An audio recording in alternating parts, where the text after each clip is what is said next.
Hello, everyone. Welcome back to the Elbow Nudge Podcast. This is episode 12, and I'm here with my good friend Caroline. Hey, yeah, episode 12. Yeah, That sounded like it was superimposed. I remember all of them now. I've been on a roll. We're I've in been on a roll with the those. we're in the oceans territory. We did 11, now we're in 12. This is the heyday. But yeah, Elbow today's Nudges 11. elbow nudge is 12 Oh, today. we were in the territory already when we got to 8. Eh. So yeah, Moving on today from we're that? Okay. taking a recommendation today. We took a film recommendation from my lovely parents, mom and dad. I know you're listening. Love y'all. And they recommended a movie called Return to Me. Return to Me. Mm-hmm. I like this recommendation. It was cute. I saw this movie when I was, I want to say like 11 or 12. And that was the last time I saw this movie. I haven't seen it since. How But much of it did you remember? I remembered the first 20 minutes, I think. Really? Yeah. And nothing after that. Bits and pieces, but I did not remember the ending at all. I was like, how does this end? I can't remember. What happens? So you were still at the edge of your seat. Oh yeah, I was heavily invested, taking my notes, but like into it, I was like, actually, I think I was kind of writing snide remarks during the movie, like, why did they do this? Why did they say that? But Oh, okay. there I was got to a hear those because I'm not sure what you mean by there that. was a point in the movie that I just stopped taking notes because I was just like, wait, what? I got And to hear those. I was just watching the movie. All right, and I'm just gonna say before we jump into the summary of the movie, I'm just gonna say this is another movie that I probably would have never seen on my own. I never would have clicked on this on Netflix or wherever. We saw it on YouTube. It's free on YouTube. But Free on YouTube. yeah, and that's why I like this podcast. I feel like half of these movies I probably would have never seen on my own. Pirates Honestly, included. Pirates included. Literally, I haven't seen it. I haven't seen it. I would have to go through the list. Which one would I have seen? Oh, well, the movies I recommended to you, obviously. But The one I never would have seen, and it still sticks in my mind, is A Bronx Tale. I never would have seen that movie yeah, if it wasn't recommended to me, and then I ended up loving it. that was a great choice by Carl. Oh yeah. We'll do another one of his recommendations soon. Oh yeah. Yeah, but not today. Today, Not today. my parents got the Yeah. spotlight with this. So yeah, I think there's a lot to talk about with this. Can you give us, how we start this off? Let's do a little summary, and then let's hear these snide remarks and thoughts on these movies. Yeah. Okay. So this movie is about a builder, Bob the Builder. His name is Bob. I And checked that as soon as I heard that. I thought, is this pre or post Bob the Builder? And I looked it up. 2 years before Bob the Builder was a thing. This is pre Bob the No, Builder. this is post. 2 years before Bob the Builder. So Oh, he's I said that intentional. incorrectly, but yeah, Bob the He's a- Builder came they out before this. they made a builder and named him Bob when Bob the Builder was already a thing. Yeah, but I thought they were gonna play Fascinating. that up a little bit, and it didn't sound like a joke. I wanted at least one joke of like, oh, he's a builder. His name is Bob, and have somebody be like, can he do it? Yes, Yeah. he can, like kind of thing. But Yeah, it didn't nobody come up. nobody ever mentions Bob the Builder. But yeah, it's about a builder named Bob. He's played by David Duchovny, who, if anybody has seen the X-Files, he's the guy. Wah, wah, wah, wah, wah, wah. Tony, you're gonna have to edit that to be in sync, so we do it at the same time. Okay. No, that'll throw off the whole thing. No, I'm not gonna do that. No. Just cut it. Just snip. But yeah, We'll see. so he's famously in the X-Files, but he's in this movie, and he is a builder. He's married to a zoologist or a vet. Like, she works at a zoo, and her name is Elizabeth or Liz. She does a lot of special work with this gorilla, and so she's always wanted to make a habitat for these apes at the zoo. And he's a builder, and he's like, and so they're going to this event or whatever, and he tells her like, hey, you know what, I'll build this habitat for you with or without the money. Being a builder, he can just do that, and he'll just put his own funds into it. And so that night when they're leaving, like the movie doesn't really tell us, but Elizabeth gets into like they get into a car accident and Elizabeth dies. His wife dies. And meanwhile, the movie will like cut to this girl named Grace, and Grace is played by Minnie Driver, who is like an absolute sweetheart of a girl. She was previously in like Good Will Hunting. She's in Ella Enchanted. She's a pretty famous actress. And she has been hospitalized for, the movie doesn't tell us exactly, but a long time, since she was like 14-ish. And she has a heart disease and she needs a heart transplant. So the movie starts off with Bob's wife dying. She was an organ donor.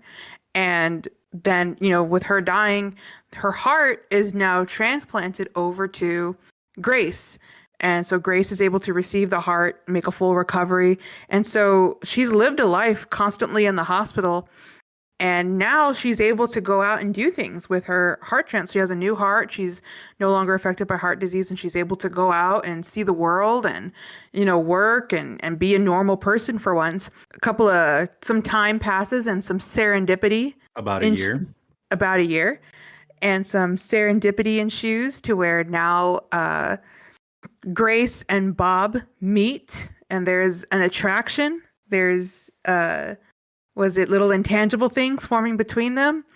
But little stirrings. Yeah, stirrings. Very Jack Sparrow-y of you. And the stirrings are like, so they start dating and they fall in love.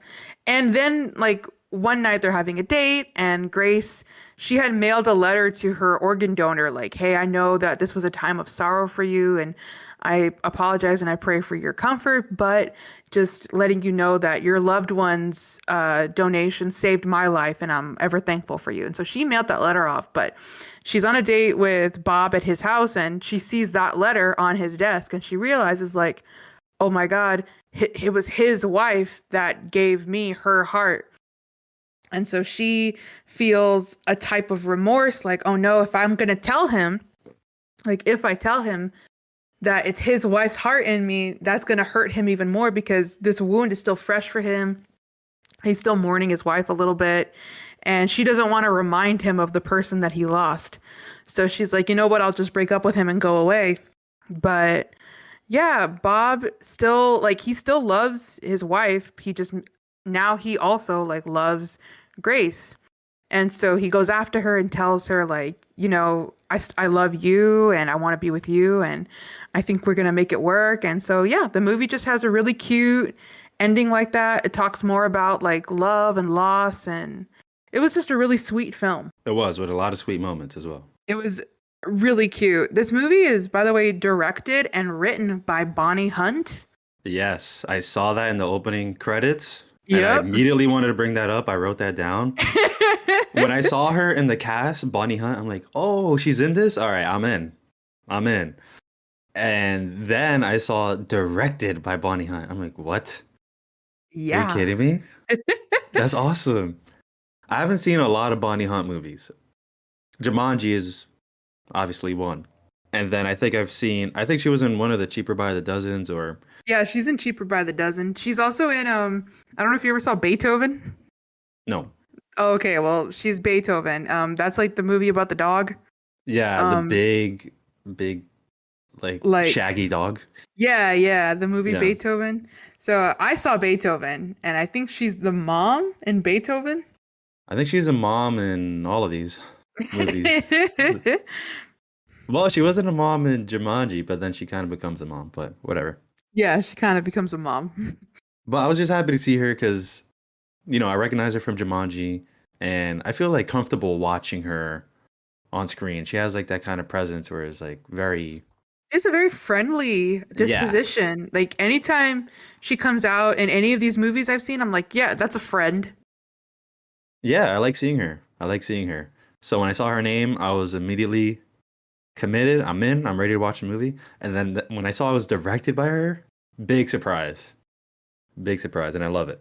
She wrote it too. Like that was just something that she. I was trying to see if there was like a reason, like if she gave any kind of insight as to why she wrote a story like this, because I remembered when I watched John Q. That was a movie recommendation from you. Yeah. There's an episode on it, by the way, everybody. And John Q has got a similar problem. You know, Yes. his son needs a heart, like a transplant. Only Yes. what was it? Was it a heart? Yeah, his heart was too big. He needed a heart transplant. And I was like, and I remember when I was doing kind of like some background research for the movie, the director of John Q said that a friend of his daughter needed a heart transplant, and that's where he got the idea to like do this movie. And so I was kind of looking for her as to like why would Bonnie Hunt want to make a movie like this, but I couldn't find a real reason. I did find, however, that this movie was a huge family affair for Bonnie Hunt. She has What a do you mean pretty by that? she has a pretty big family. She's got like her brother is a doctor, and so because this was going to be like her movie directorial debut, her family was like, "Hey, if you need any help, like legitimately let us know." So to cut down on some of the budget costs, she like her brother is a doctor. So any scenes that are filmed in a hospital is because her brother gave her the hookup. And Oh, yeah, awesome. and would be like, "Okay, like the hospital's empty, come in and film." So then she would go and she would take the crew and everybody and they would go film in the hospital. And so and then her like that restaurant that is O'Reilly's in the movie, it's actually a real restaurant in Chicago called Twin Anchors. And her mom and her sister, I think, knew the owners or something. And that was how they were able to like get that restaurant. So her family got really involved in helping her make this movie, and a lot of the extras that you see in this film are her family and friends that were just like, if you need people, call us. We'll sit in the background, no problem. We'll sit in the background, give us some pizza, we're fine. I like how she was making it happen like that. That's cool. It's really neat. And this is the only movie that she directed ever. I don't think she ever directed any other movie. Oh, really? I thought she did. I'm looking at her filmography and I don't see any. Oh, okay. Well, one and done. All right.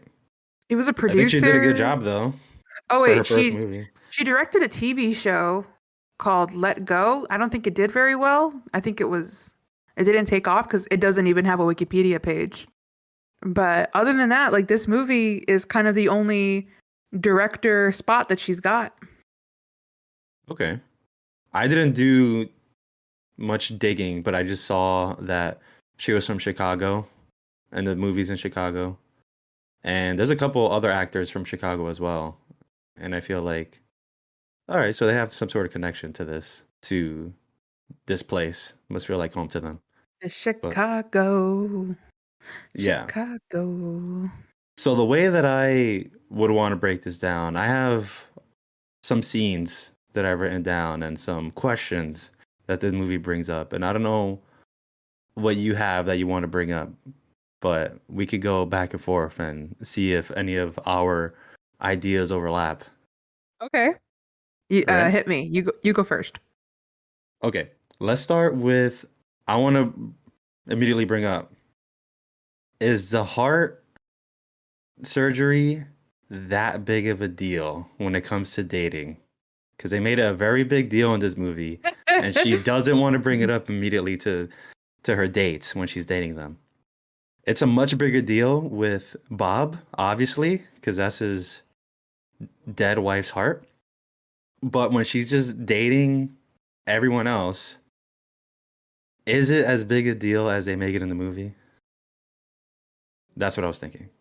Yeah, so I have a question that's very similarly worded to Okay. yours, but it's not the same. But like, I feel like maybe I think it's a possible problem, but I think that maybe it was a little overblown. I don't see like I they played it up for a joke where it's like, "Oh, I said you had some work done." And she was like, "What?" When it was Yeah. really like she had a heart transplant. I think the scar that might be off-putting for some guys. I don't know about like you personally, but maybe like she was like that was feeding into those insecurities where it's like, oh, you see this giant scar on her chest and like people are going to treat her like she's made of glass. Like she just didn't want people to treat her like she's fragile. So I don't know, maybe it's not so unfounded. The scar thing does make sense. Yeah, she probably could be self conscious about that.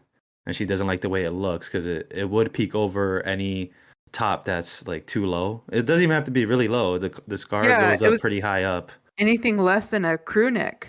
Yeah. And So I she could was over kind of here like, get oh. that. And it'll vary person to person how they feel about it, but I think in general most people wouldn't care, but I guess at that point I'm speaking for myself. Yeah, but you also mentioned that yeah, they'll teach her treat her like she's fragile, and she was treated like she was fragile, especially by her own father. Yeah, well, that's her grandpa, Oh, but grandpa, yeah. I meant. Yeah, her own grandpa. By her. So yeah, she was treated really fragile by him, and I think that she just didn't want like the person she was dating to constantly be fretting over her because maybe she, like in the character she's used to that. She's used to people fretting over her and being like, "Are you okay? Are you good?" And she just wanted to be treated like a normal person. And so I think that was played up a little bit for the movie. Maybe it's not as overblown, but I could see why she had that kind of founded fear of like, I don't want him to know I had heart surgery because I don't want him to see me differently. And maybe it was just like in the beginning, but for me, it wasn't so much as like when they started dating. It was when it showed the progression of time and they'd been dating for some time. And now it's like, okay, now you can just tell him. He knows, like, he's taking you out on dates. He knows you're not going to collapse on him or anything. Like, you've already shown that you're not a fragile person. You could just tell him, oh, yeah, I had heart surgery when like a year ago. And as you can see now, I'm totally fine. Like it's something at the beginning when the person hasn't really experienced you, but it's another thing when it's like, all right, it's been a couple of months, just tell him. Yeah, she's been holding on to that for a while, and this is before she even knows that she has His heart, like his wife's the heart. heart, yeah, the heart that belonged to his wife. So this was something that was made bigger just by her. Mm-hmm. Because in her mind, she just has to confess that she has surgery and she has a scar on her chest. Not even that is his wife's heart. Yeah. So yeah, that's a good point too. Because we can assume, what would you say, like half a year or something? I don't know how much time passed, but I know they formed like a bowling team and they're going on a lot of dates and everything looked happy for a while. Yeah, you would think that after that span of time that she would be more comfortable and just be like, "Oh yeah, like here." Like instead she was just working it up like, "I'm going to tell him. I'm going to tell him." And they're like, "Yeah, Yeah. you always say that. You're not going to tell him." When I'm sitting there, that was one of my snide remarks. I was like, "Just tell him. Just tell him." Oh, that's one of the okay. That's one. I was like, That's "Just tell one. him. He's not going to break up with you because you had heart surgery." But now, I guess since we're on the topic and since we're on elbow nudge, we jump around. I jump What around. what did you think about his response to learning that his wife's heart isn't Grace? She Okay, has his wife's heart. this is where I need your help. I need your opinion because All that right. was my question. Do you think this whole wife's heart in Grace was overblown? Do you think he overreacted? I think he did overreact. I mean, there's no way I could possibly imagine what that's like. It's a Yeah, very yeah. unique situation. But I immediately thought, oh, he's probably just gonna sit down and he's gonna need time to think it over. Yeah, But no, yeah. he completely left. He was like, I need to be alone. Yeah, I need to go to my building and sit by the window, and I need to think this over for days. And I thought that Hey, was a little bit yeah. overdone. That was something that I was like, okay, maybe it's just me. Maybe I'm because I like the way you said, I can only imagine this like unique situation and how difficult it must be. But I like it's not like as if she said I killed your wife. Like it's not anything Yeah, so out of this world. Like I was a car that rammed into your car. I was the one that killed you. Yeah, I like I went past the red light or whatever. Like it wasn't anything like that. It was, hey, also like he knew his wife is an organ donor, so it's not out of this world to think that her organs are helping a lot of other people. that's a good point. Yeah, he has to know it's gonna go to somebody, and it could have gone to anyone. The biggest surprise is that he found the person that it went to. Yeah. That was the biggest one. But it's not to the point where it's like, I need to be alone. I need to, if anything, okay, this is just Caroline's perspective. Okay. And I'm putting myself in the unique situation of, God forbid, I marry someone and they go to be with the Lord and then I have somebody else. Like if I was in Bob's shoes, I think I would react more of like, wow, like she's all like he always looked out for me and now he like brought me you or something. Like I thought it would have been kind of sweet. Like I lost her, but she left me a gift behind and that was by like giving me you or something. Like you were able to live because of that. But I don't know. I think that just kind of reacted a little bit more melodramatic than what needed to be. Yeah.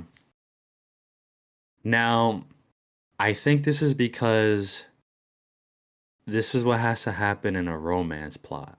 Yeah, It there's got to has be to. the misunderstanding. Or I call it just the big problem, quote unquote, or Yeah, the that's or a better happily ever name, after, but not yet. but not quite yet. Yeah, because I think the movie it really takes its time to set up, the passing of the wife, the mourning, and then the two of them separately, Bob and Grace, having their friends try to hook them up, trying to find them a partner until they finally meet. It takes a while until they meet. And then after that, they're together, they're happy, they immediately hit it off, and they give us a montage of them spending a lot of time together. And honestly, by that point, I was just I was on board. I was just like, oh, this is awesome. This is just great. But then I remembered every romance movie Ah, needs the yep, big problem. After they yep. get together is and I'm not speaking for myself, just the writer or whatever, when they're together is not interesting anymore. I found it interesting. I could have seen the rest of the movie just like going on dates, but it's not interesting anymore. Once they're happily together, they need a problem. Yeah, They need a problem so that they split, or like you said, they need a misunderstanding. So I think this was it. This was their big problem. So he had to be all melodramatic. He had to leave and then chase her down in Italy and then finally happily ever after. Because yeah. it can't just be in one go, happily ever after. It can't be one wave of joy. We have to put a Y- little break. Yeah. And I completely forgot. I was riding that wave of joy and I thought I was gonna make it all the way to shore, but no. Mhm. You A got big old shark jumped out. you got marooned Yeah. on Return to Me Isle, and you gotta wait Yeah. for the pickup. But yeah, I feel like this one was a little more contrived. I feel like, and like, don't get me wrong, the movie's great. It's not a knock against it, but it's definitely a writer's ploy, especially because this was written by Bonnie Hunt. So I imagine I can see Miss Hunt sitting in the writer's room and being like, "All right, I got this cute story, but I need to make it interesting at the end. Let's write this in." Yeah. He's reminded of his wife when he sees her, and because like I'm trying to even remember the conflict of like what it was. I know he had that Which part? conversation. I'm trying to remember how he got over it. Like how did he realize he needed to go pursue her? He just thought it over. He assessed his feelings, and then he saw like like all the I don't know what relation they have to Grace, but the grandfather, the uncle, I guess, and then the other like Yeah. when he went to go meet them again, he says like I'm always gonna miss Elizabeth, but my heart aches for Grace. So he basically just realized, yeah, I still need her in my life and love her and want her, and yeah, it was just thinking it over, really. But actually, I need to ask you a question because I did miss something. It's not a huge detail, Uh-huh. but the letter, I remember every step of the way of her writing the letter, dropping it off in the mail, hesitant to drop it in the mail, and then him reading it in his pickup truck when he ditches the double date. But I don't remember when he gets the letter. I don't know when he receives the letter. Do they ever show that? Yeah, there's a scene I want to say before he goes on the date. Before he goes on the date, I think he's sitting in his pickup truck. Oh no. It's when he leaves the date. It's he So he was on that double date with Charlie, and he like Grace gives him that to-go box. Yeah. And so he goes and he sits at the zoo in his I'm pickup saying truck. before that. Before that. Oh, okay. When does he receive the letter? Like when does like do they show a scene where he gets it at home or he sees it Nope. like They never show him like taking it, putting it in his pocket, and then waiting to read it in his truck. Nope. All right, so I didn't have like a micro nap or anything halfway through. Okay. He didn't blink for Yeah. 2 long seconds. Yeah, I could have sworn I was paying so close attention, and then when he whips out the letter, I thought, wait, how'd you get that? Where'd you get that? It got to you already? I had no idea. Pronto mail, priority, USPS. Yeah, overnight shipping. But, and also on a side note, that letter was very beautifully written. It was. I paused to read it. Like I was straight I up like, thought you would have paused it. I paused it too. I paused it too. I paused to read it. I was like, oh. If I was sent that letter, I would have cried all over it. Yeah, absolutely. All It would over have been it. It would have stained been a in my. tissue. It would have been stained in my tears. Yeah, that was such a beautiful letter. She's a poet, an artist, a singer. She has it all. She's got it. She is a woman of many talents. Yeah. I love Minnie Driver. Just as a side note, to me, Minnie Driver is, to me, Where's like she from? well, she's originally from, like, are you talking about like where she was born or what she was in? What she was in. Yeah. So the first time I ever saw her was the movie Ella Enchanted with Anne Hathaway. She plays kind of the, what's the word? She's not like the godmother, but she's a friend to Ella in Ella Enchanted, and she's just super funny, super cute. Ella Enchanted is one of my favorite movies, and that was like my first just take on her. And then I saw this movie with my mom called like An Ideal Husband, and I was like, oh hey, like that's that girl from Ella Enchanted. And then I saw Return to Me when I was growing up. There you go. And so like this was it. And then she plays Jane in the movie Tarzan, the Disney movie. Oh, okay. So that's another one that I'm like, oh, there she is. That's and good. then I also knew her from Phantom of the Opera, the movie with Gerard Butler. And I'm a huge fan of the opera. One. Yeah, I'm a huge Phantom of the Opera fan. And she's in that movie.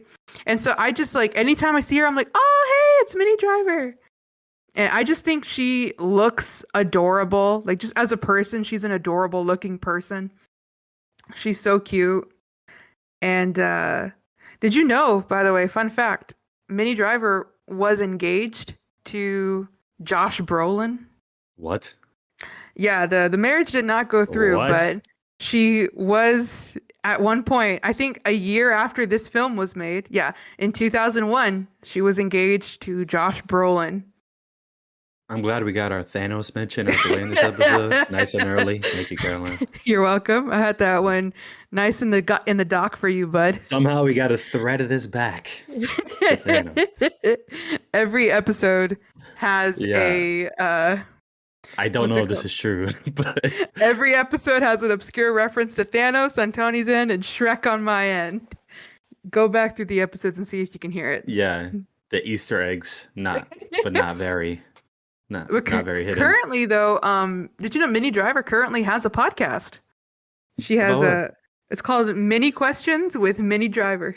Oh, many questions or Minnie? Like, Minnie, like her name. Okay. Mini Questions with Minnie Driver. So you've heard it? I have not, but I have. When I was doing the research for this episode, I did a little deep dive into Minnie Driver. Oh, okay. That's how I found out. Oh, that's cool. Yeah. This is my first movie with her. I mean, I saw Tarzan, but this is the first time I got to see her. She got popular in the movie Good Will Hunting. That was what kind of made her name. I saw Good Will Hunting, but I barely remember it. I'm going to have to rewatch it. I have never seen Good Will Hunting, but I have always wanted to see Good Will Hunting.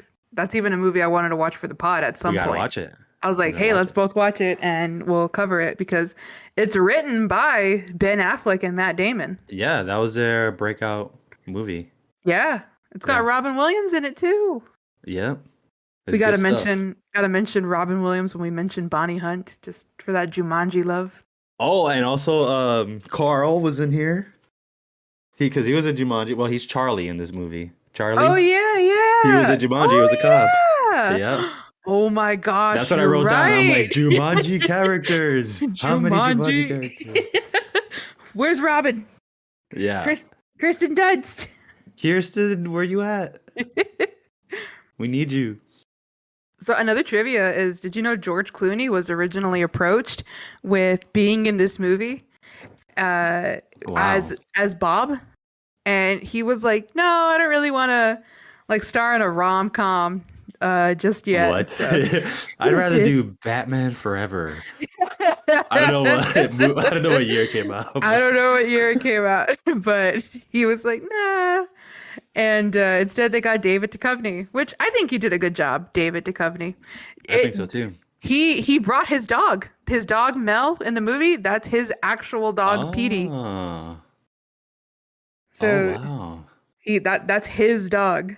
They did some good acting with that dog. Oh yeah, that dog got me like I'm okay. thinking about a particular scene. You could go ahead and explain it. My big cry moment in this movie, and like my mom told you this when she was kind of pitching you the movie over the Let me phone. see if I remember. Yeah, yeah. She was like, "Oh, Caroline and my husband, which is my dad, like they always cry at the beginning of this movie." And for me, the big like it always happens at the beginning of this movie that I've seen it. I always cry when he comes home after his wife has died and the dog is still waiting at the door. Yep. I lost it. Even though I saw that already, I still clearly remember it from when I saw it the first time. I was sobbing. I had tissues next to me. I was blowing my nose. When that dog was looking at the door waiting for his wife to come back and he was like, "She's not coming home." I was like, "Ugh." That Yeah. broke me. That But was also so the detail of Charlie wanting to stay with him. I think he even says, "I'll stay with you. I'll stay here." And Bob saying, "No, he's fine. Like he'll be all right." You know, he wants to just be home alone. And then he Yep. leaves, and then that dog is just waiting for Elizabeth to come home. And first of all, that's seeing that conversation right there, I think really adds to the no, I'm good. It's such a normal reaction for people to do. Like, I don't want to Yeah. bother you, my emotions. I'm good. I'm good. And then he leaves, and then that's when the breakdown happens. And Exactly. then Exactly. the she's not coming home. That hurts. That That hurts. And I don't know hurt. how they got that dog to stare at the door like that I because that's how know. dogs look when they're waiting for The t- someone to come home. And the tail slowly wagging, the hopeful yeah, eyes. I immediately, anytime I see a dog doing that, I superimpose my Lukey because that's how Lukey is. My mom has a video of like one day I was coming home from school and I was talking to my dad down the hallway and Luke was in my parents' room. And my mom has a video of Luke waiting at their door, looking at the door with his tail slowly wagging. And she was mm, like, "Who is it? Is that Caroline?" And he's just looking at the door. And he didn't move until I walked in and I was like, "Hey." So anytime I see a dog doing that, I think of my Lukey. I was like, I gotta get home. I gotta get home safe from my Luke. yeah. I don't know how they did that, but it was so real. It was I'm too tearing real. I'm tearing up just thinking about it. It's so real and it's so I think it plays to the acting in this movie because the acting a lot of it doesn't feel I think a lot of the when it came to the problem it felt a little contrived, but even then when it came to the acting nothing was overblown, nothing was over dramatic. All of the actors felt like real people. I didn't feel like I was watching Minnie Driver and David Duchovny. I felt like I was watching Bob and Grace. Like I felt like I was watching real people reacting to real things. Oh, especially what were their names? Bonnie Hunt's character, Megan and I wrote them down. Megan and Joe. Megan and Joe. That's a real couple right there. That's marriage with kids and I everything. love them. They were great. They're great. They were so funny. The when the priest was coming over and he was like, "Everyone in this house, shut the hell up." Yeah, yeah. Like, for the love of God and all that is holy, shut the hell up. Oh, It's they like, just nailed the chaos of having those kids and the father that's like half checked out, like he's a good father, but he's yeah, just yeah. like, oh, I'm so He's tired. over this. Like, yeah. He's tired, but he's still trying. Yeah. Because he's like a law enforcement, right? Or is he like a EMT? Like he's some kind of public I don't service remember. Did worker. they show that? He's wearing like a uniform in one of the scenes where he Oh was yeah, like, in the and waiting room, right? Or yeah, and he's even yeah, like, "Oh, honey, I was busy saving lives all day." So I think maybe he must be like in the healthcare profession, like an EMT yeah. or an ambulance worker or something. Because he's wearing one of those uniforms, and so you could tell that he's not a bad dad. Like, and then he does have a loving relationship with Megan, the character. Yeah. They're so cute. They have Oh, such I a thought they were real, great. I thought they were great. yeah, such a real relationship. So cute. Yeah. The scene where he's just walking shirtless in the house with Grace there, and then just the way that Megan is looking at him is like they still got love for each other. They have a Yeah. very fun, healthy relationship. Is And awesome. they what's the term? Like she yell like they get mad at each other where she's like, Bob, do something like we're not Bob, not thinking of the main character. She's like, Joe, Yeah. change his diaper. Joe, change his diaper. And he's like, oh what? I'm doing it. And there's Grace picking Uh-huh. up the baby. And he's like, And he's picking up a bottle of beer. yeah, Yeah, I'm doing it. I'm doing it. I'm doing it. And she's like, Joe, change that diaper right now or I'm gonna lose it. And then there's Grace changing the diaper. And since we're already talking about them, I'm gonna bring up a pretty cool scene where Grace finds out that she has Bob's wife's heart, and then he walks Yes. in there like, "What did he Yes. do? You want me to Yes. take care of him? You want me to take care of him? You want me to take care of him? I'll kill Yeah, him. I'll kill him." I'll kill him. I don't know. What was it? It was like Bob's wife. He's married. Oh I'll yeah, kill him. that's how it starts. Like he's married. What happened? What did he do? Nothing. She's like, it's Bob's wife. He's married. I'll kill him. That was great, That was so funny. man. then That just shows how much he cares about her, and even before that, trying to set her up. Granted, not with the perfect partner, but with the he's with the looking out for her. priest. Yeah, he still wants her to find somebody, and that's nice. Yeah, he's still like he's a good friend as well as a good husband and dad. Yeah, so that's really nice. That was so funny. And one of my favorite lines is when he's trying to set her up with the priest and he's like, "Oh, don't worry, I already talked to him. I told him that she's had some work done." And Yeah, and Megan's like, "Joe, she's not a Buick." yeah. I thought that was so good. There's a couple good throwaway lines that you just The gotta catch. the one-liners in this movie are so good. What was it? There's one I wrote down. It was when it flashes forward a year later, and then her grandpa, Grace's grandpa, I forgot where she was gonna go, but he tells her like, "Oh, and on your way there, don't forget to stop by the church. Say your prayers, give thanks." And then I guess I don't know who it is, an uncle or whatever, but some family member. He's like, "Oh, she thanked God enough already. Just leave her alone." Did you have Uh, one in mind? I'm trying to think of it, but it was when it was when Megan was like, "Whatever you do, don't shave your legs." And Oh she's like, yeah, "Why?" She goes, "Because she goes, having hairy legs is gonna stop you from doing a lot of bad things. So whatever you do, don't shave your legs." yeah. Some of That those was good. stuff, I feel like that was a very Bonnie Hunt personal advice. I feel like that was a lot of quirky, funny, very applicable advice. Hmm. I liked it. One of the ones that I liked was like about Sinatra. By the way, this movie, great soundtrack. Great soundtrack for the movie. The soundtrack is on Spotify and it's just kind of like a compilation of all the songs that were played throughout the film. Yeah, at least And mentioned, right? Or yeah, played a little yeah. bit. And they're so good. They have Sinatra. And so one of the quotes is like even when he's dead, like in the beginning was Sinatra, and even when he's dead, there will always be Sinatra. And I was like, yeah, He's a legend. yeah, he is a legend. The opening, so like this movie, the title is based on a song called "Return to Me" by Dean Martin. Yeah, they played it. They played Yeah, the song. and so fun fact, you can only hear that version of the song in this movie. The actual version of Return to Me has backing vocals and it has kind of like instruments, but more instruments. And so it has like these women going like, ooh, like in the background of Dean Yeah. Martin singing, like just backing vocals.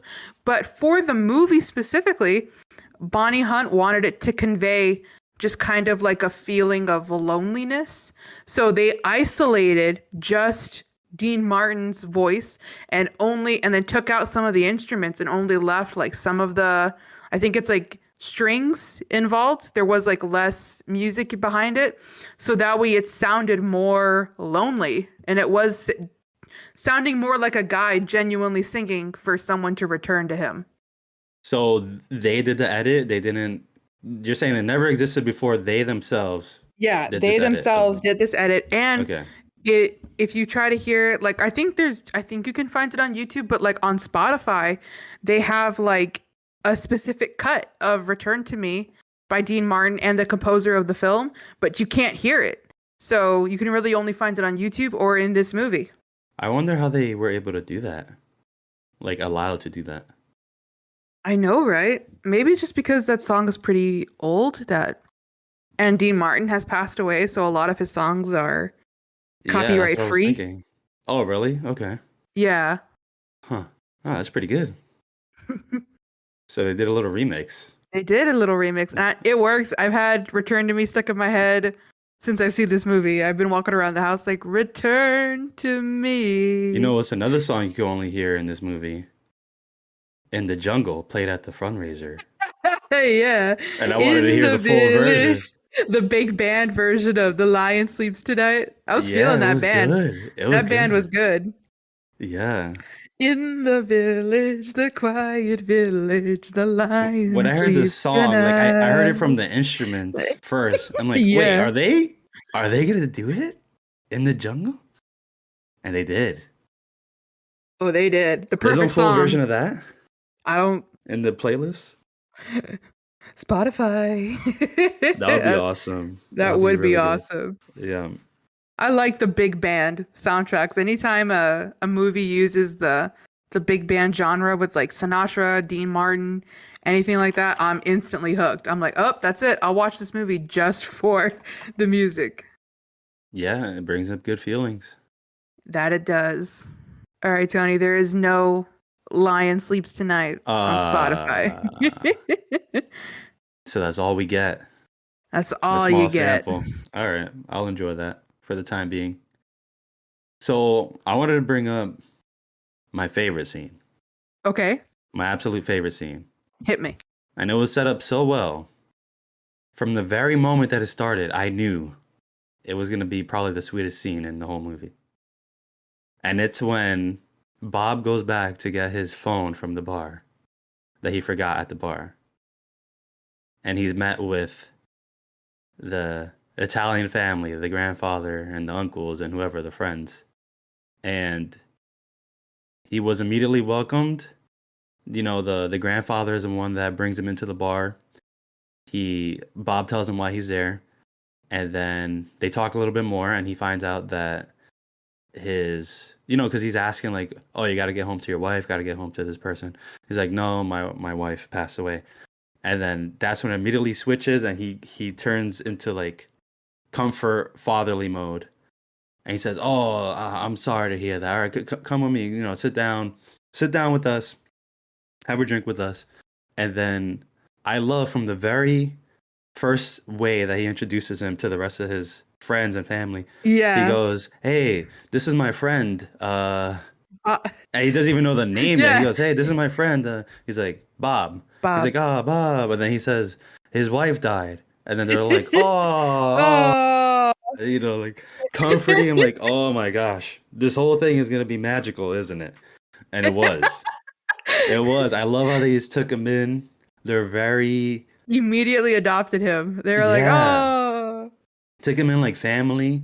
Everyone Even the immediately way started getting along. He assimilated so easily when I can't remember the elder woman's name, but she was like, I okay, forgot it too. Yeah, someone want to walk me home, and they're looking at I think his name was like Antonio or something, and he's like, oh, the grandpa is like, I'll walk you home. He's like, it's only 2 blocks down. It's only 2 blocks down, and she's like, she goes, if I go missing, you're gonna miss. Like, if I go like missing, you're gonna miss me. You're gonna feel sorry.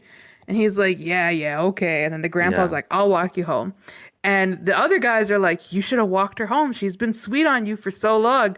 And he's like, yeah, You think she's sweet He's on like, me? really? And then Bob immediately is like, I think she is. I think she's sweet on you. And Yeah, he's he like, jumped you in and gave do? his opinion. You think she's sweet on me? Like he's immediately assimilating and just being welcomed by these nice old men. Yeah, then he goes, I known her 20 years. You know, there's just that line is saying like, oh, this is how it's always been. You know, he just didn't really believe it, or I guess he wasn't seeing it, whatever the case might be. Yeah. But yeah, I love My the whole. Oh yeah, go ahead. my favorite scene is when he's taking her home from that date. I think it's the first date, Yeah, and she has this jacket on, and he goes to adjust her blouse and she smacks him. yeah, that was perfect because it makes you think when you go on a second date with a woman who just had that weird, like breakneck speed of flip flop of emotions and explanations, and that was wild. I don't know, would you? As a guy, would you? I'll think about it overnight. I'll sleep on it. But yeah, It was for so on my end as the woman, I thought it was adorable. Just as a viewer, I was like, "Aw, he came back." Like he I was know it's a clearly romance movie and he's obviously gonna come back, but I just think, you know, from his point of view, he gets slapped in the face, and then she's like super this is flustered and also then jumping back and forth between. this is also when she tells him she had a dream about him, where Yeah, she's like, I had a dream about you. He's like, was it a scary dream? It must have yeah. been a nightmare. She's like, no, no, you looked, and then he's like, scary? They're like scary. And she's But like, it's no, true though. I love that he said that because why else would he get smacked? why Just smacked him. else? It's like, I had a dream about you last night. Oh, it must have been a nightmare. And he's rubbing his, and I don't know if that was a real slap because that impact You sounded bought in the it? camera. I bought it. Yeah, I heard the huge connection. It sounded like it hurt. I was like, ooh. yeah. They committed to the roles. I don't know. I feel like Bonnie Hunt would be like, all right, hit him, smack him up. I love that scene. All right. You, you, you cool with this, David? We're just gonna smack you. Like, okay, Minnie, you gotta get this on the first try, or else his cheek is gonna be so red.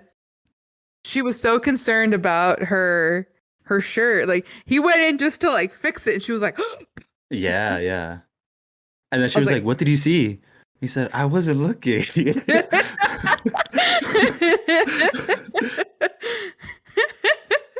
That was great. I love that scene so much. But what were you gonna say? I was gonna say I didn't finish off the greatest scene in the whole movie that I loved. I That thought was it only the was. beginning. I thought that was okay. Okay, I'm No, it didn't sorry. end. It didn't end because then Grace finally comes down with her shower cap, remember? With yeah, And then they're talking, and then these guys, they're like ultimate wingmen. Ultimate wingmen, ultimate, because she's ultimate. now this is another thing you gotta remind me because I think I missed it. She, you know, they agreed like, oh, he's there to get his phone that he left behind, and she was the one that called. When she went to like the garden area, which did she go back there to get the phone? I don't know why she went back there. Is that No, where she kept the phone? she went there to cover the plants because it was supposed to be cold. Okay, so before the phone thing, she just said, "Oh, I gotta go tend to my plants real quick." Yeah, that was the whole Okay, reason she went downstairs. okay, so yeah, so she went back there, and then, yeah, then the guys are like, "Oh, have Bob help you. Bob can help you." And then she's like, "No, no, it's fine, it's fine." And she's trying to leave, and then they're like, "Oh, he can help you. He can help you." And then he looks at them. He's like, "Should I help her?" He's like, "Yeah, yeah, go, go, help her. Give her a hand." He's like, "Oh, that was exciting. That was so exciting." And then he goes out there, So perfect. and then they're having a beautifully awkward conversation. Yeah. I can't remember her line. Let me see. Off the top of my head, she was saying something like, "Oh, like her hair." She was saying like, "Oh, my hair." She was kind of saying like how it's embarrassing that she's wearing a shower cap, and obviously he didn't mind. It's not a big deal. She's like, "Oh, you've seen my head. I mean my hair. You've seen my head of hair." You Head know, of when I, hair. yeah. But I loved his awkward line when he said, "Oh, these flowers are so beautiful. It's like a garden." And then he's just like, oh, he's just like, oh, that was so dumb. He's like, that was so dumb. He even kind of looks at the camera a little bit, just like Yeah, looks up, like, why did I say that? yeah. No, for me, it was whenever he goes, "You smell really nice." It's the flowers, not, not this flower specifically because that's tomatoes, but it's the flowers. I loved it. I feel like it was perfectly awkward. And it's the kind of thing that I feel like everyone could relate to. Like you're gonna say something dumb, and like, dang, let's just speed a bump right past that and pretend I didn't say it. You don't acknowledge it, is keep the conversation going and pretend I didn't say that. Yep. It's perfect. That was Those my favorite scene. I love the accepting of him, everybody excited and bringing him in, and then the wingmanning, and then the awkward conversation. Oh, yes. and then just the way that the asking out, ending the scene with the asking out, like she's just saying yes to everything. Yeah, He's like, like, "Would you go out yes, with me? Yes. yes, Tomorrow night? Yes. yes, 8 o'clock? Yes. yes. You're a very difficult woman." That was the best scene in the whole So movie. cute. Yeah. This is probably the movie that solidified Minnie Driver being a cute person for me. She was so adorable in any of those scenes with him. He's just like, yeah, yeah, and she's like, yeah. Yeah. Even I love the wingmanning scenes so much. Even when they're just sitting out on the terrace, he's like, "Oh, Grace and I are gonna go out and have like a drink of wine," and they're like, as soon as they walk out, they're like, "Okay, we gotta play some music for them, like Yeah. quick." What song are we gonna What play? song we can play? Dean Martin? No, no, we're not gonna play Dean Martin. And they're like, We "Okay, need wait, something wait, new. we need something new, like Sinatra. He's dead. whether Yeah. he's whether he's And the dead grandpa's or like, everything I got here is new. he goes, "Hey, everything I got here is new. What about Sinatra? He's dead. Well, in the beginning was Sinatra, and when he's dead, there will always be Sinatra." I They love play. it. I love it. I loved it so much. And then they're dancing inside. Like, Bob asked her to dance, which is just so adorable. So adorable. He's asking her to Yeah. dance out in the Yeah. garden. And the guys inside are so happy to see Grace being happy that they start dancing with each They're other. dancing with each other. It was so cute. So another thing that I noticed, and it's not even a big part of the movie, but yeah, I feel like there was a very strong push to get them dating, not each other at first, but you know, eventually when they meet, then they start doing the wingmanning for them. But I feel like there's a very strong push. It's been a year after Elizabeth died, and You're going into everyone, one of huh? my questions here. Oh, okay. Well, let me finish up. I don't know what you're gonna say exactly. I was gonna focus on something else. I was just gonna I'm say I'm picking up the everyone move breadcrumbs. everyone moves along at their own pace, right? Emotionally. So that's fine. It's been a Yep. year later. And then Grace, I don't know what her situation was. I'm not even really sure how old they're both supposed to be in this movie, Bob and Grace. But yeah, I just feel like in general, there's a very strong push from the friends, you know, Megan, Joe, the grandfather, Charlie trying to get Bob to come out. There's a strong push to get them dating. And it just got me thinking, like, what if they're okay for now on their own? I know that wasn't the case. I know that wasn't the case, but I just felt like with how, because it kind of relates to just people in real life. You know, they see somebody single for a while and they're like, oh, you got to find someone. But then it's like, Yeah. what if you're cool on your own? That's where I was going with that. I don't know. Were you gonna say something about like how quickly Bob moved on or something? Yeah, I mean, mine was that your sentiment was definitely my sentiment for Grace, where it's like, you know what, she just got her life back, like How basically, old do because you think, or how I old is Grace? Do you know? you I don't know specifically how old they are. I mean, I could always just look Not up the how old the actors. actors. Yeah, I could Yeah, just look that up, but I really have no idea. I want to think that they're both like in their early 30s, maybe mid 30s. I think Bob mentioned that he was married to Elizabeth since he was In his 20s. Well, wait. really. Well, Oh, he well, dating. Sorry, wait, yeah, I meant dating. wait. He said that, yeah, because there were, I think I did the math on It was that like for that 15 scene. years. Didn't he mention 15 years? Yeah, and I think I did the math where he was like, I married Elizabeth and I married when we were this. Like, uh, I think I did the math on that. I would have to like look that scene up again, I but guess it's not that important, but I it remember doing the math and being like, oh, then he must be in his early 30s. If he said like, oh, we were married yeah, for like this many years and we dated for this many years. that works for now. Yeah, early 30s makes sense. But yeah, did you complete your thought on what were you gonna say? Yeah, I think that for Grace, my sentiment was like, everybody's trying to set her up with someone, and it would be different if she was actively looking for people and like she did like she told Megan like, oh yeah, I want to meet someone, but I also want to travel and I want to do this. And in the back of my mind was like, what if she's just fine being by herself? So she said that she was in the hospital since she was what, like 14, I think, in the movie. So Yeah, she's had a huge chunk of her life taken from her by being hospitalized. So, like, maybe she just wants to get out and live. And so that was definitely a thought in my mind of like, what if she's just okay being by herself? Like, does she have to be set up with all these people? And with Bob, so that, well, yeah, that was my sentiment with Grace. But with Bob, I was the one that was like, is a year long enough to get back out there? Everybody mourns differently and everybody takes their and handles their grief differently, especially after losing a loved one like that. But I was over here like, man, a year, and his, not just like Bob, but like his friends were already like, Charlie was already like, you got to get out there. I know a girl for you. And I'm like, it's only been a year. yeah. When he said it, that's when it sounded a little bit too rushed. Yeah. When he said, "You got to get out there, man. You've been single too long." He didn't say that exactly, but Yeah, that's what it yeah, came yeah. But across like. Yeah. that's what he was like alluding to. And I'm over here like, bruh. So you can't put a number on it, but what would you feel is a good amount of time? I think 2 or 3 years minimum. I just imagine that Bob, he's probably the kind of person that he needs a companionship, and it'll probably help him along the mourning process.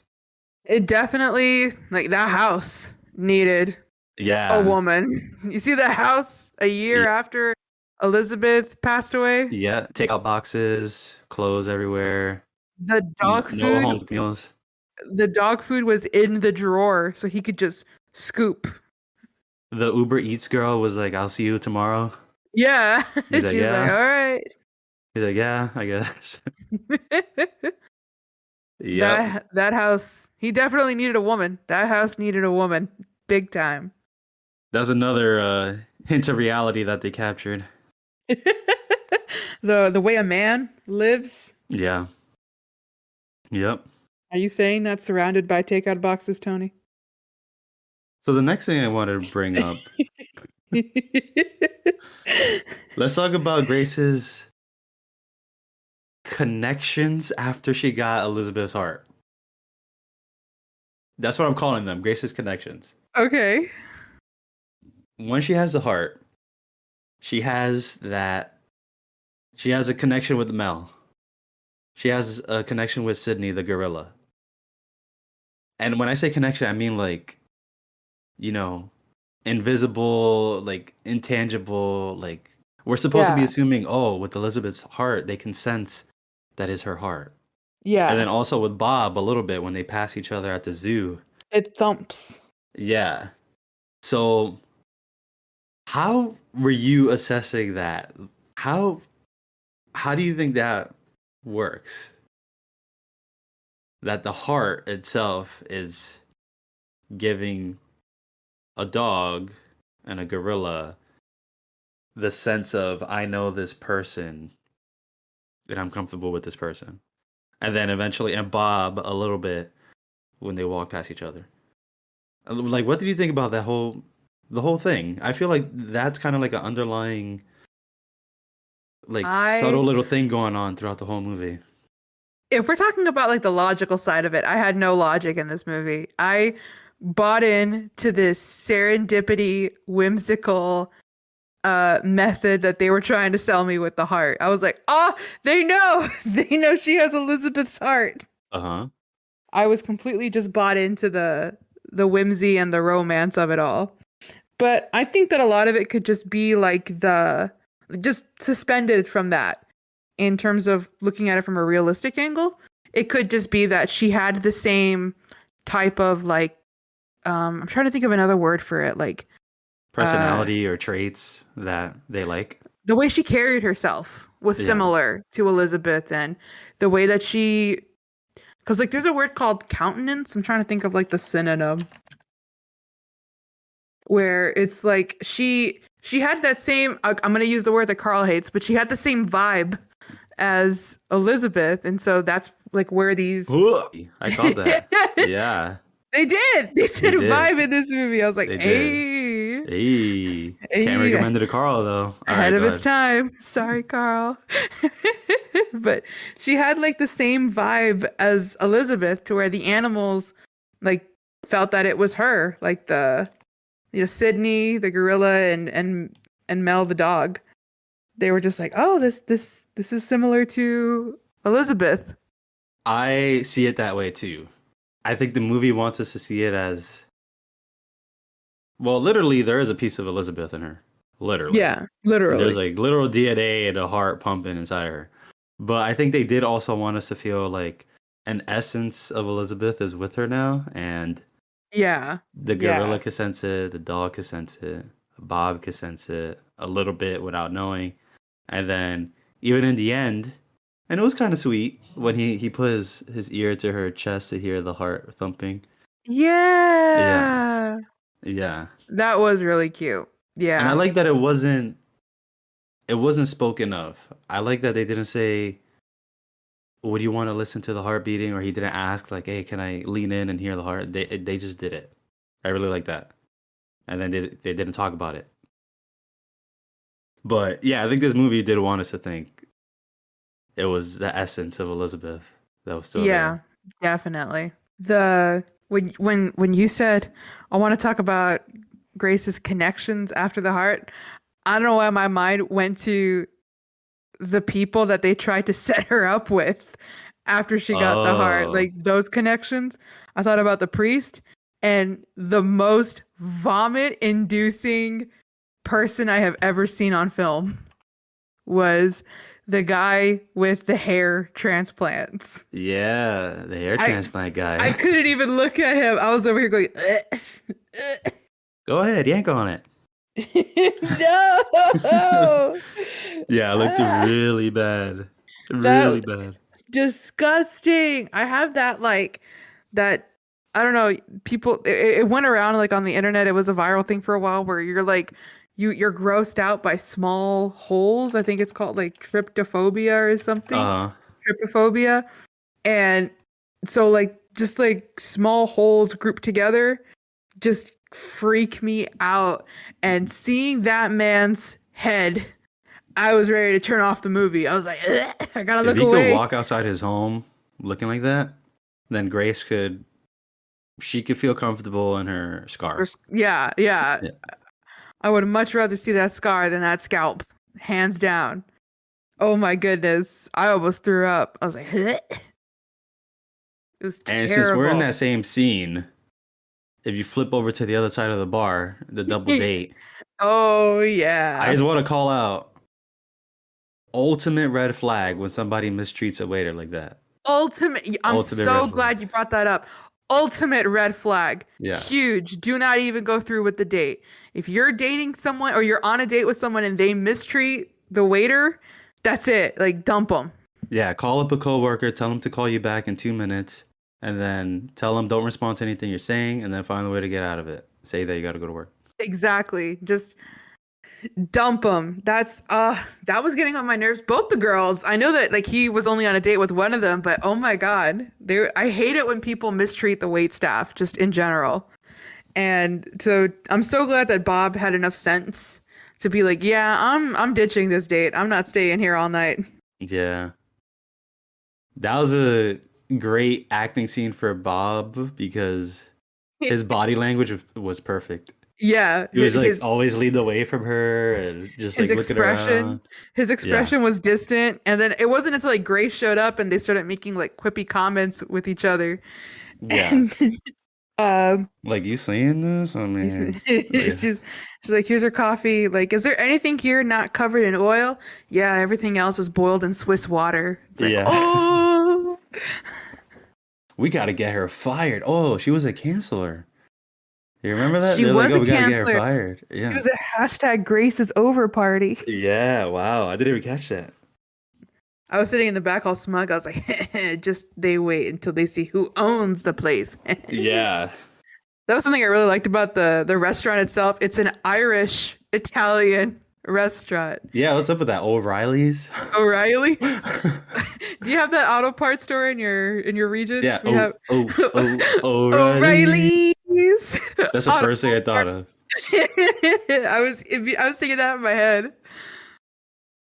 But That yeah, also reminds me, though. uh-huh. I don't know if this is explained in the movie or not.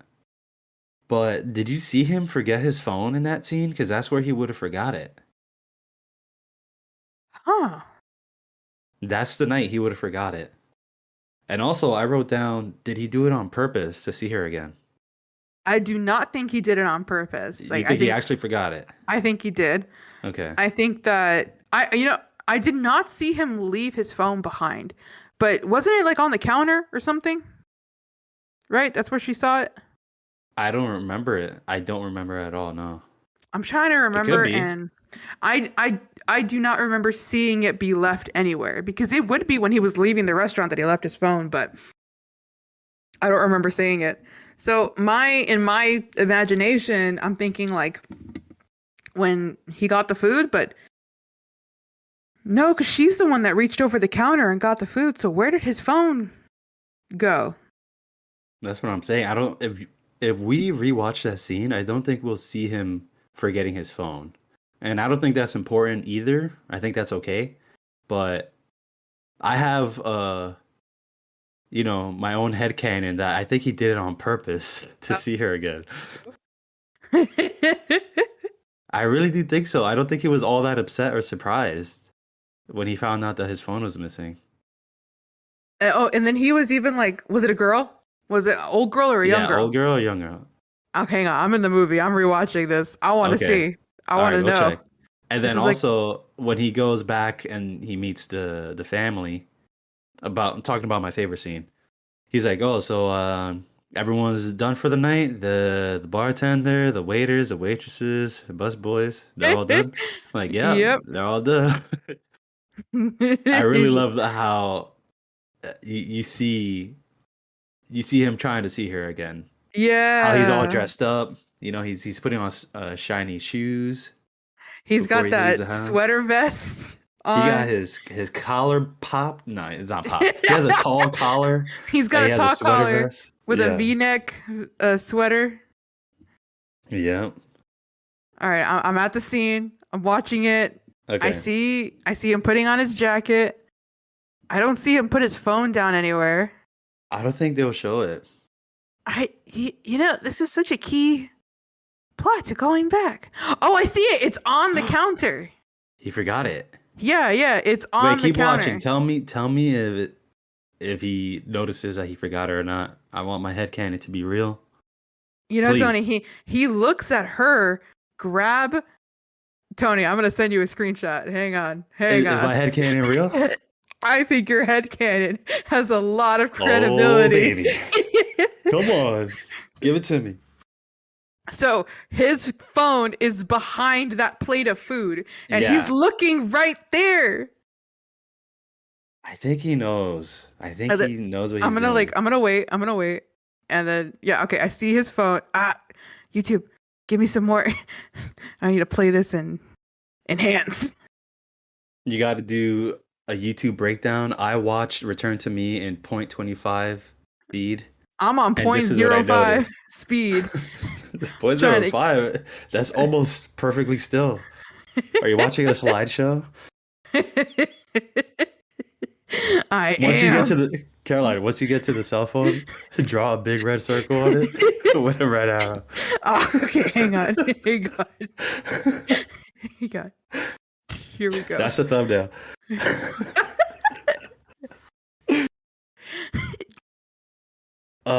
You're making me giggle. So, okay, here we go. While you keep watching, I'm just gonna explain why I think this is real because Okay, here we go. even before he says like, "Oh, was it an old woman or a young woman or whatever?" He doesn't seem upset when he goes to his build site at the construction. He's just like, "Oh yeah, I forgot my phone," and I think he even says, um, "Did the bar call back about my phone?" He says something like that. Like, did I get a call back from the bar about my phone missing? Yeah, yeah. It was like, did I get a call about my phone? And then Yeah. look, I sent a updated His screenshot. eyes. His He- eyes say, he's looking at his phone on the counter. Caroline, is this one going up? Is this image gonna be visible? Oh, this is gonna be in the episode preview All right. for sure. So you think his eyes are closed or his eyelids are low and is making line of sight to his phone?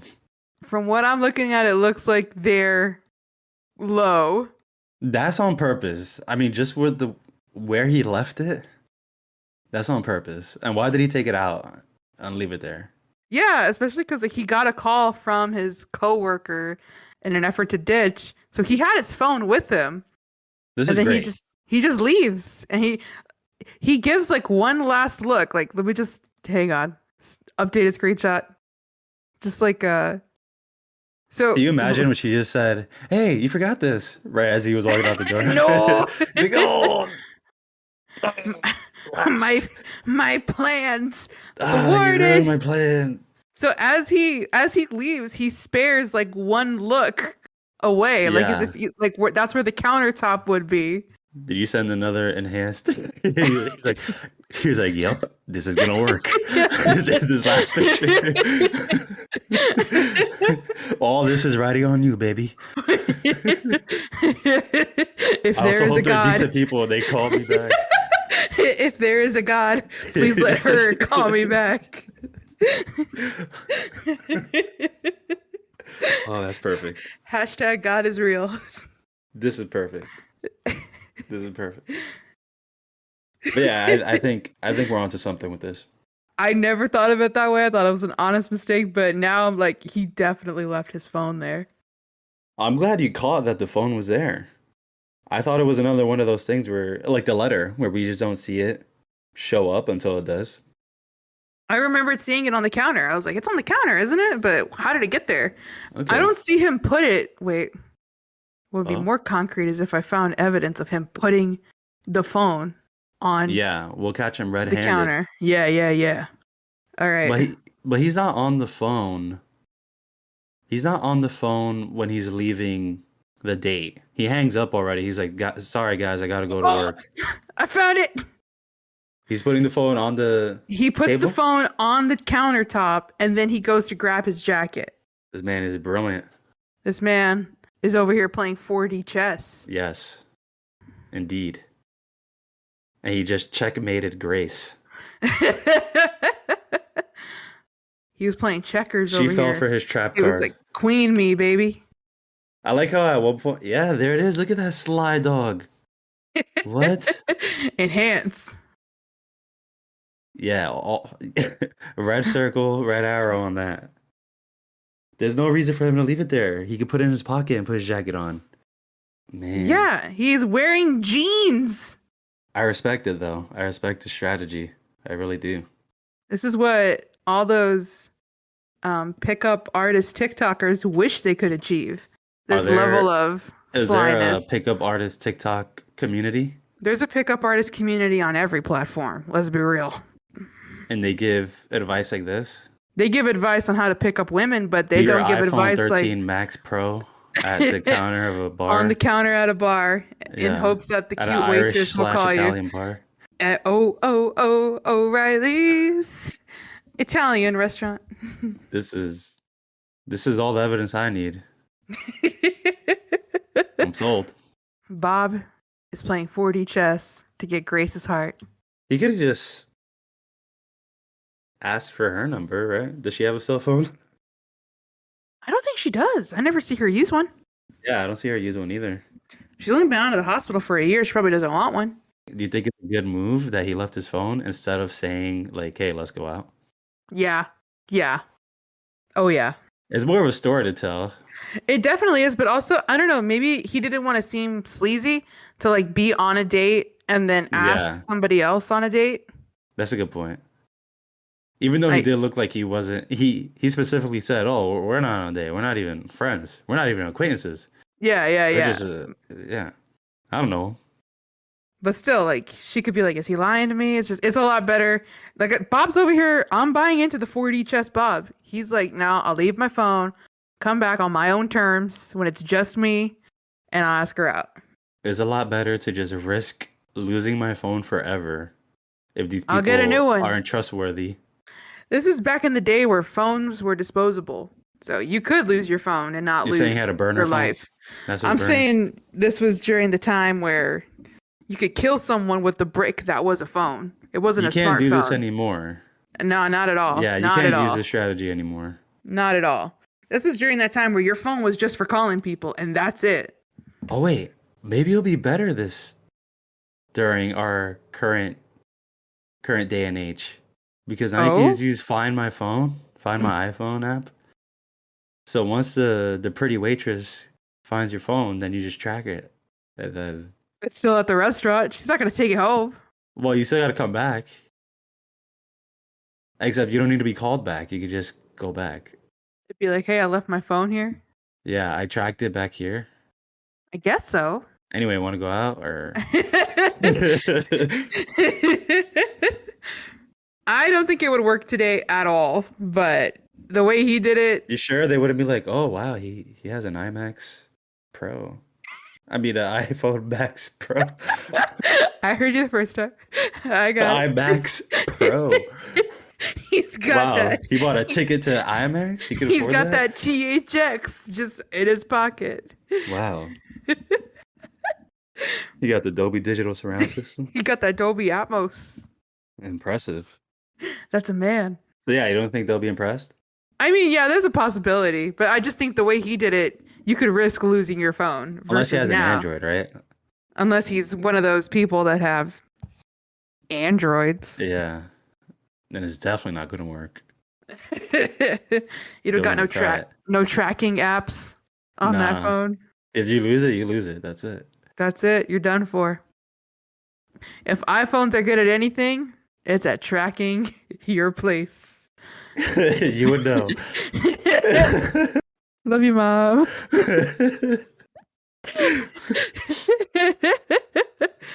Is there anything else that we missed, or is there anything else that you There- wanted to bring up?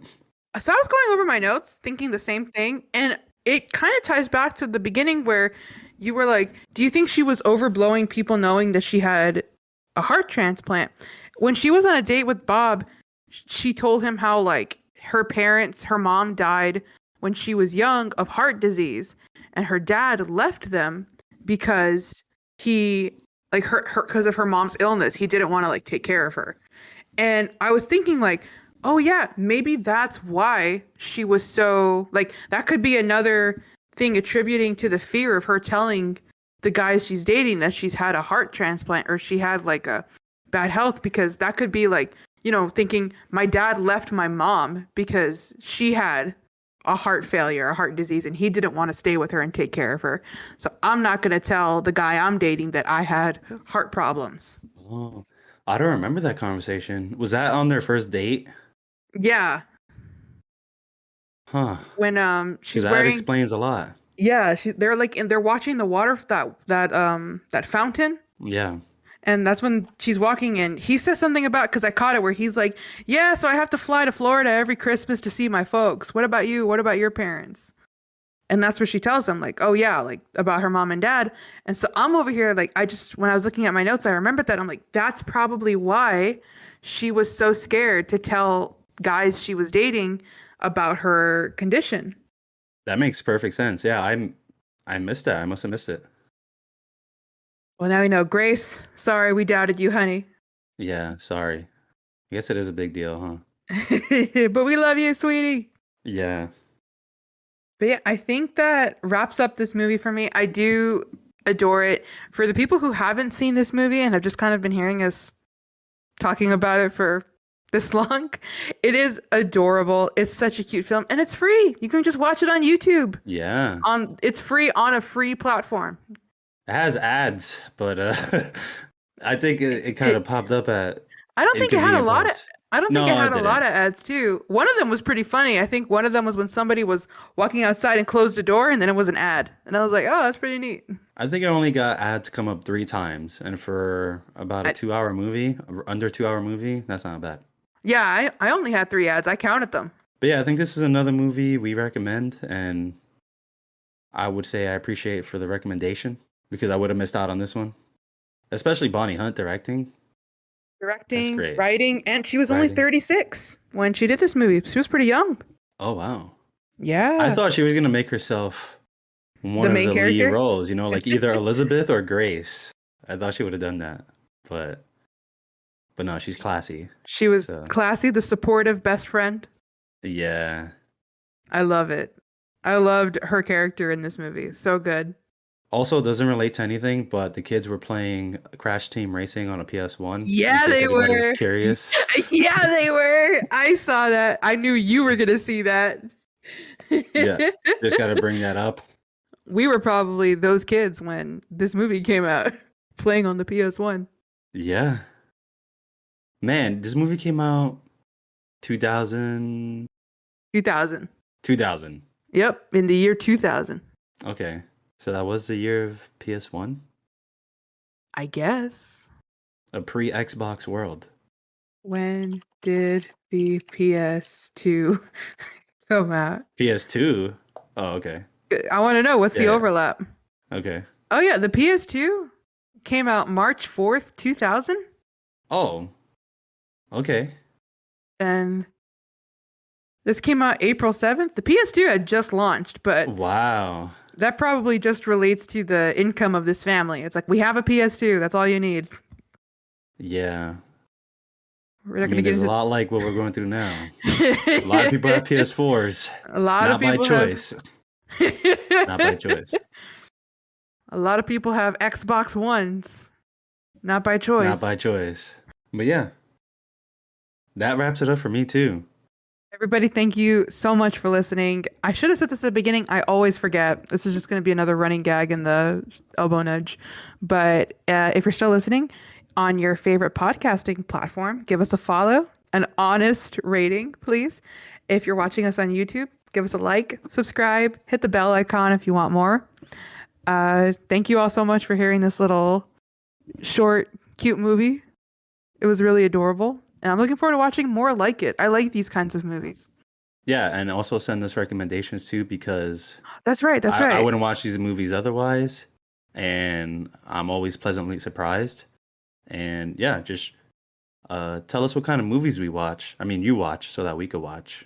You can send us recommendations through our social media platforms, such as Twitter and Instagram. Our @ is @elbownudge, or you could email us directly with elbownudgepod, which is POD, @gmail.com. elbownudgepod@gmail.com. I'm waiting for the first email that's not an automated message. Maybe if my dad finally sends the one in his drafts, you'll get I'm that. waiting on it. I'm a patient man. But yeah, please do. I like the recommendations, and we have been getting a few, and we're gonna get to them. But we're gonna be, shuffling them in because there's also movies that we want to cover as well. Oh yeah. But I think we're gonna get to all of them, and that's about it for now. That's it for now. Thank you all so much for listening, and we'll see y'all or talk to y'all next week. Yeah, talk to you guys later. Have a good rest of your day.